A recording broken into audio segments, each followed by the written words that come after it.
Welcome to the Do What You Love podcast, a podcast with a mixture of personal development and career advice to help you reach your full potential. Now over to your host, Life Purpose Champion, Amanda Heal.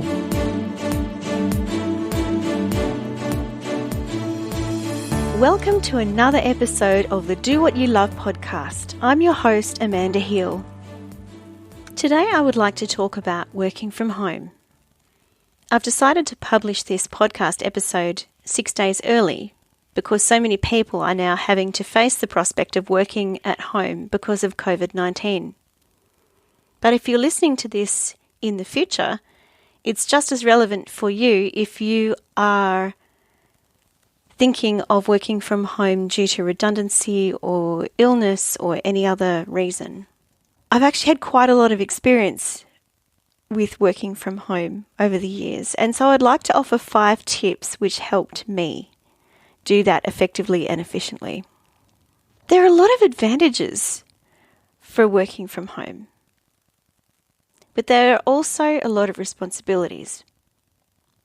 So let's first look at the advantages of working from home. There's no travel time between home and work, so your work day is shortened. You've got flexibility with your working hours. You're also more available for family or appointments. You can wear what you like. You can also work where you like. No one is watching. It may even be a quieter environment for you.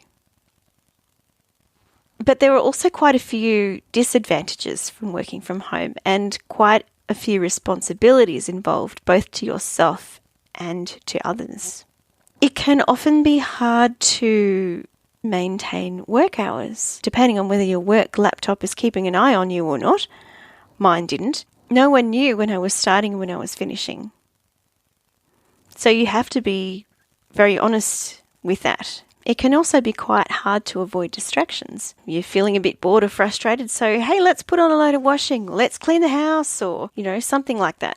Also, your family can be a source of distraction as well, particularly if you've got children at home. It can also be tempting to extend your work hours into your family time. So, for example, if you had appointments during the day, you might be tempted to work later into the evening or think, I can just do that while I'm watching TV. So that can be a problem. It can also be a temptation, if you're working from home, to work when you're not well. I've seen people do that with varying results. So don't do that. If you're sick, you're sick. So I'd like to offer you a few tips to overcome some of these issues. So the first tip, number 1, and it's a big one, is you really need to set boundaries around home and work. You need to decide when and where you're going to work. So are you going to start and finish at your normal work times? This can actually be quite helpful. Where are you going to work? Perhaps working on the couch in front of the TV is not a good place to work. Perhaps working at the dining room table in the middle of your living area where there's lots of traffic, people coming backwards and forwards and people interrupting you, perhaps isn't a good place to work. I was fortunate enough to have a study. So that was my place of work, and I was very conscious not to do any work outside that room. Are you going to take normal breaks at normal times? And I'll talk a little bit more about that later. You might need to be strict with your family and friends and go, hey, all right, just because I'm at home doesn't mean I'm available all the time. I'm at home and I'm at work. So, you might need to set some boundaries for your family and friends when they can interrupt you, if that's possible. Tip number 2, try and remove as many distractions as possible. Depending on your level of discipline, you might need to remove all your distractions. Turn your phone off. Make sure that you're using a computer that can't access the internet. This was actually quite important for me because I wasn't supposed to access the internet on my work laptop. I would only access the internet on my personal computer. So that actually made it a lot easier for me not to go, I'll just have a little surf on the net for 10 minutes or something like that. Depending on your level of discipline, it might actually work quite well for you to go, okay, I've got this work task. It's going to take me a couple of hours. I'll just put on a load of washing before I start. and then I'll hang it out in my lunch break.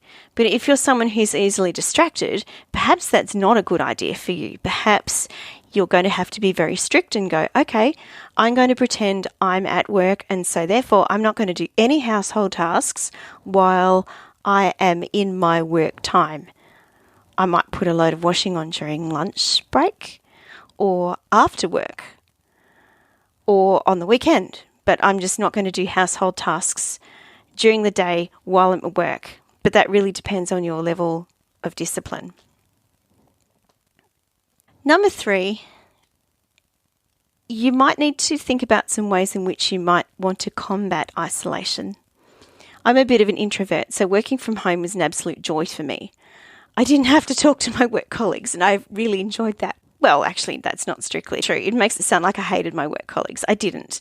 I just really loved working where there was no people to distract me and I could just work, particularly if I was doing something very technical. But isolation might actually be a problem for you. So you could do things like play music in the background. So you've just got that sound, or have the TV on in the background, but not loud enough that you can actually hear what's going on and go, oh, now that sounds like an interesting little news flash or whatever it is. You might just need a sound in the background so you don't feel lonely. You could, for example, arrange in your lunch break or a mutually agreeable time to call a friend and chat to them so that you don't feel quite so lonely. Hopefully you would be having work meetings using conferencing facilities so that you'd still have interaction with people. So dealing with isolation can be quite an important thing, particularly if you're working at home for long periods of time.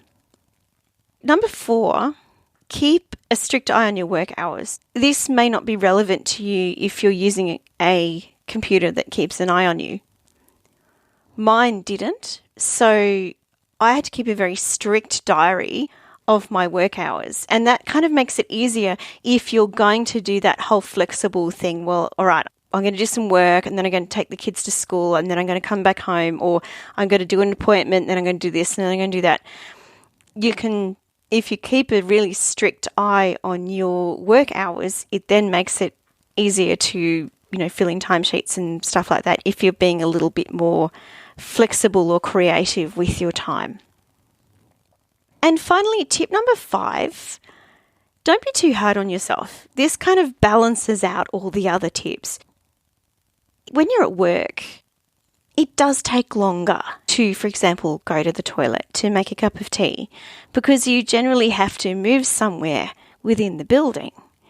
It probably is normal to stop in the kitchen and have a chat to someone for a few minutes, or, go to the chocolate box and buy a chocolate or a packet of chips or, whatever it is.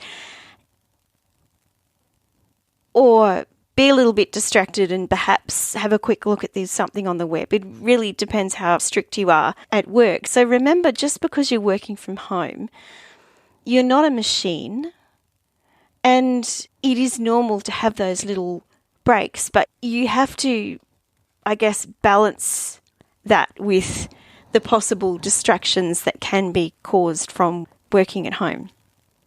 You could be creative with your breaks. So if you know that you might log on, for example, and then have a 10-minute break while you go and make a coffee, do that at home. Or if you know that you can still be productive and sit outside, then work outside, if that helps you. You might know that you normally go and... So be creative with your breaks. If you're struggling with the discipline of working from home, perhaps reward yourself. Okay, if I can work productively for the next hour, I'm going to have 10 minutes off and I'm going to go and pat the dog or talk to the bird or something like that.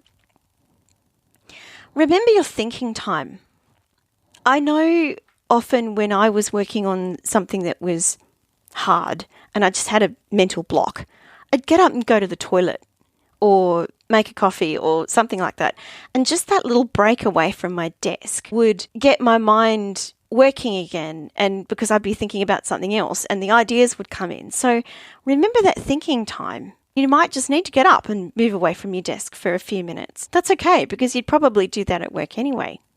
So it's all about creating a balance between discipline and normality. If you're facing the prospect of working from home for a short or even extended period, be encouraged. You'll be okay.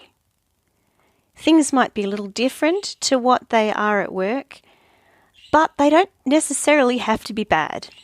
Working from home could end up being a really good thing for you. So hang in there and give it a good go. Now, I hope you've enjoyed this episode of the Do What You Love podcast. Until next time, have a great day and do what you love.